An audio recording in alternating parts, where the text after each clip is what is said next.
महाराष्ट्र में एक साल पहले विधानसभा चुनाव हुए थे और चुनाव से पहले केंद्रीय गृह मंत्री अमित शाह का एक बयान सामने आया था। ये बयान उन्होंने बीजेपी कार्यकर्ताओं की बैठक में दिया था। कहा था कि 2029 में बीजेपी अकेले अपने दम पर महाराष्ट्र में सरकार बनाएगी। अब उसी बयान की चर्चा एक बार फिर होने लगी है। चर्चा क्यों होने लगी है उस बयान की, उस पर आगे बात करेंगे, लेकिन सवाल इस वक्त ये उठ रहा है कि बीजेपी जिस राज्य में 2 क्षेत्रीय दलों के साथ गठबंधन कर चुनाव जीत पाई, वहां वो अकेले सरकार कैसे बनाएगी। इसके लिए जरूरी है एकनाथ शिंदे को कमजोर किया जाए और उनके वोट को झटका दिया जाए, और बीजेपी ने इस कोशिश को शुरू भी कर दिया है। खास तौर पर बिहार चुनाव के नतीजे आने के बाद अब बीजेपी को एकनाथ शिंदे की जरूरत ही नहीं बची है, क्योंकि बीजेपी ये मानकर चल रही है कि नीतीश की पलटी मारने का जो खतरा था अब वो टल गया है।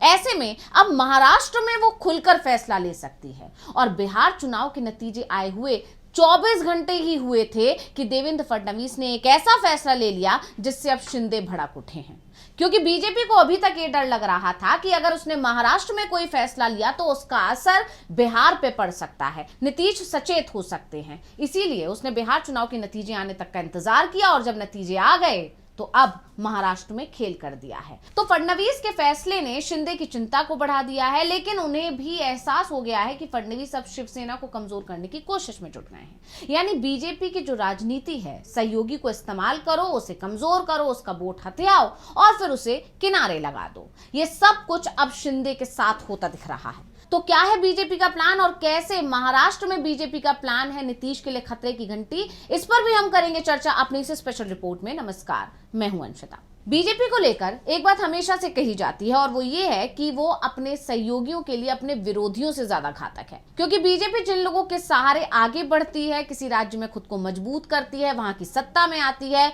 सत्ता में आने के बाद सबसे पहले उन्हें ही कमजोर करती है और फिर धीरे धीरे खत्म कर देती है। मतलब बीजेपी से दुश्मनी जितनी खतरनाक है, उससे ज्यादा उससे दोस्ती खतरनाक है। और अब बीजेपी ने अपने एक और सहयोगी के साथ खेल करने का प्लान बना लिया है। बिहार विधानसभा चुनाव के नतीजे आने के बाद से जहां एक तरफ सीएम फेस को लेकर चर्चा चल रही है, सवाल उठ रहे हैं कि क्या नीतीश ही सीएम बनाए जाएंगे या फिर नीतीश के साथ शिंदे जैसा खेल किया जाएगा। वैसे बिहार में अभी तो नीतीश ही सीएम रहेंगे, हाँ उनके साथ महीने भर के अंदर खेल जरूर हो सकता है, ये चर्चा चल पड़ी है। लेकिन इस बीच एक हैरानी वाली खबर आ रही है कि शिंदे के साथ अब बीजेपी ने एक और बड़ा खेल करने की तैयारी कर ली है। यानी एक साथ 2 सहयोगियों को झटका देने जा रही है बीजेपी। और जैसा कि कहा जा रहा है, अगर शिंदे के साथ ठीक वैसा ही हो गया तो ये नीतीश कुमार के लिए खतरे की घंटी के तौर पर देखा जा सकता है, क्योंकि फिर अगला नंबर नीतीश का होगा। और नीतीश से कुर्सी छीनने में बीजेपी को बहुत बड़ा रिस्क भी नहीं लेना है, बस कुछ विधायक इधर से उधर करने हैं। इसके बाद बीजेपी जिसे चाहेगी सीएम बना देगी। दरअसल बिहार चुनाव के नतीजों के बाद से मची गहमा गहमी के बीच महाराष्ट्र की राजनीति में कुछ ऐसा हो गया है जिसकी हर तरफ चर्चा हो रही है। फडणवीस सरकार के एक फैसले ने शिंदे और अजीत पवार की टेंशन को बढ़ा दिया है। ऐसा इसलिए क्योंकि फडणवीस सरकार ने उद्धव ठाकरे को बाला साहेब ठाकरे के स्मारक न्यास का प्रेसिडेंट नियुक्त कर दिया है, जिससे राज्य में तमाम तरह की चर्चाओं को हवा मिल गई है। बीएमसी चुनाव से पहले का ये घटनाक्रम कई सवालों को अब जन्म दे रहा है। सवाल ये उठ रहे हैं कि क्या बीजेपी शिंदे को साइड करके अब एक बार फिर उद्धव के साथ हाथ मिलाने जा रही है, क्योंकि बीजेपी जानती है कि अगर बीएमसी में उसे अच्छा प्रदर्शन करना है तो उसे उद्धव की जरूरत पड़ेगी ही पड़ेगी। बता दें कि महाराष्ट्र में बीएमसी चुनाव से पहले एक बड़ा राजनीतिक फैसला सामने आया है, और इस फैसले ने महायुति में शिंदे और अजीत पवार को टेंशन में डाल दिया है। फडणवीस सरकार ने उद्धव ठाकरे को लेकर एक बड़ा फैसला लिया, और राज्य में इस फैसले को महायुति में संभावित तौर पर तनाव के रूप में देखा जा रहा है। शिवसेना में टूट के बाद एकनाथ शिंदे अपनी पार्टी को ही असली शिवसेना बताते रहे और इसके चुनाव चिन्ह पर भी दावा करते रहे हैं।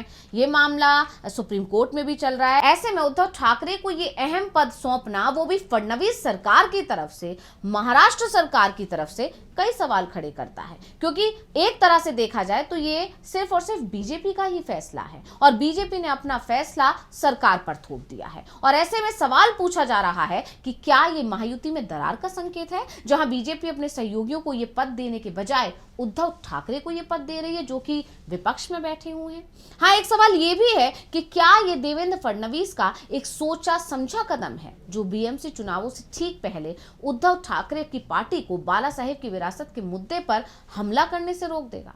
हालांकि माना यह भी जा रहा है कि चुनावी माहौल में यह फैसला महायुति के लिए बुरा संकेत हो सकता है, क्योंकि ये फैसला गठबंधन की एकजुटता और निर्णयों पर भी सवाल उठाता है। दरअसल न्यास का पुनर्गठन कर उद्धव ठाकरे को अध्यक्ष और पूर्व मंत्री सुभाष देसाई को सचिव और इसके अलावा विधायक आदित्य ठाकरे को यानी उद्धव ठाकरे के बेटे को सदस्य बनाया गया है। अब इस फैसले का असली मकसद और इसका महायुति की आंतरिक गतिशीलता या कह सकते हैं महायुति के अंदर जो कुछ भी चल रहा है, जो खींचतान चल रही है, क्योंकि लगातार देखा जा रहा है शिंदे भी नाराज हैं, अजीत पवार भी नाराज हैं, मतभेद की खबरें आती रहती हैं, शिंदे लगातार दिल्ली का दौरा कर रहे हैं और इन सब के बीच में ये फैसला जो देवेंद्र फडणवीस ने लिया है या बीजेपी ने लिया है, इसका महायुति पर क्या असर होगा, ये भी एक सवाल है और ये आने वाले निकाय चुनावों के नतीजों से ही अब स्पष्ट हो पाएगा। लेकिन एक बात तो साफ है कि फडणवीस के इस फैसले से शिंदे और अजीत पवार खुश तो नहीं हैं, बहुत ज्यादा नाराज दिखाई दे रहे हैं।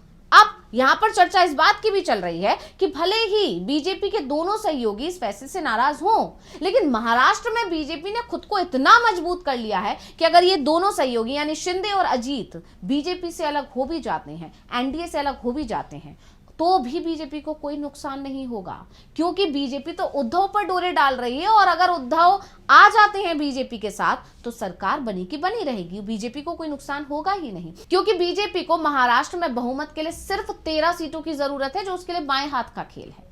इसलिए जानकार कह रहे हैं कि महाराष्ट्र में जो कुछ हो रहा है ये बीजेपी के दूसरे सहयोगियों खासकर नीतीश के लिए चिंता की बात है कि अगला नंबर नीतीश का हो सकता है, क्योंकि अभी तक यही देखने को मिल रहा है, जो कुछ भी महाराष्ट्र में हुआ है बीजेपी ने वही बिहार में दोहराया है।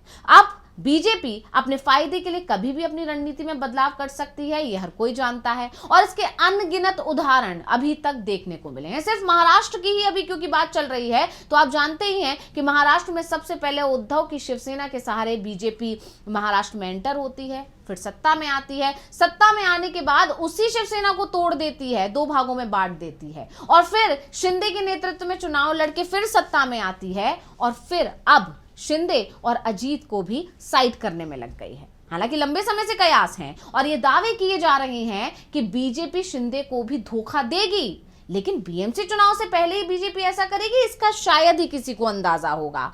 लेकिन अब जो खबर है उसने इस पर मोहर लगा दी है, क्योंकि बीएमसी चुनाव से पहले ही बीजेपी ने अपने तेवर बदल दिए हैं। दरअसल इसका अंदाजा तब भी लग गया था जब बीजेपी बीएमसी की 227 में से 150 सीटों पर लड़ने की बात कर रही है।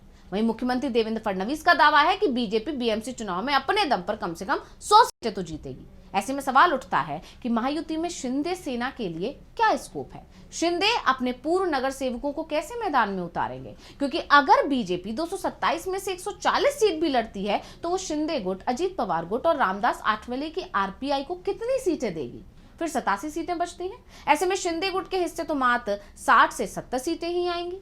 वहीं अगर बीजेपी के दबाव में शिंदे गुट इतनी सीटों पर मान भी गया, क्योंकि अभी जिस तरह से वो उप मुख्यमंत्री के लिए माने, हो सकता है उन्हें इसके लिए भी मानना पड़े, तो फिर उद्धव गुट शिंदे पर हमला करने का कोई मौका नहीं छोड़ेगा और इससे शिंदे सेना के सामने मुश्किल खड़ी हो जाएगी।